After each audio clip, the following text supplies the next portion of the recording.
guys, so recently I made my own DIY jelly plate, and I've kind of come up with some issues with storing it.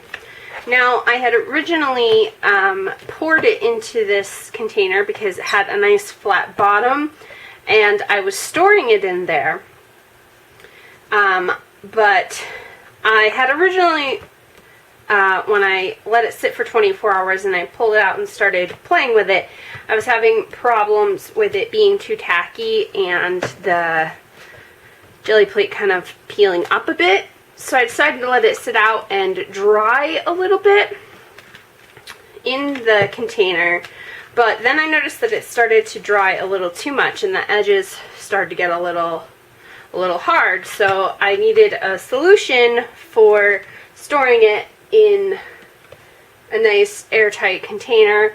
I would normally store it in like a Tupperware container, but I've found that a lot of them have like ridges and texture on the bottom, which will then transfer onto your jelly plate and give you, you know, this weird texture and like possibly Rubbermaid symbol emblazoned on your prints.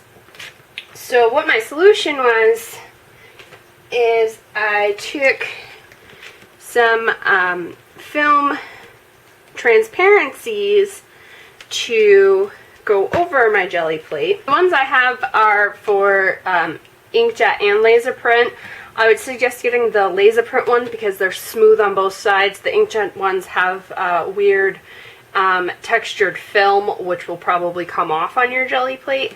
So you definitely want to make sure, if you're using those kind, you use the smooth side. And what I do with it is I take the transparency and I kind of lay it over my jelly plate and I apply it like you almost would like a screensaver for your phone, and I kind of just go along and roll it over, and I try to get out air bubbles if I can, because I've noticed that in the black container that I was storing it in, if I had a few air bubbles, they kind of embossed onto the jelly plate.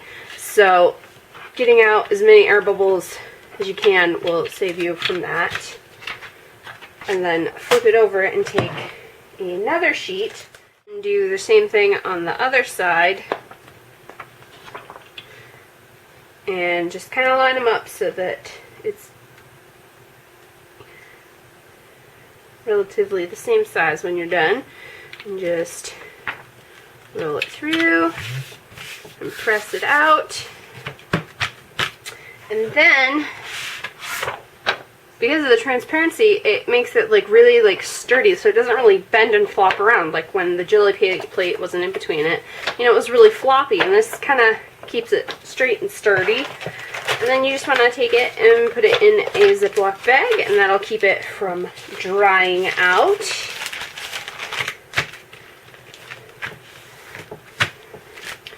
And that's how I store my homemade jelly plate. I hope this helped you out, and thanks for watching.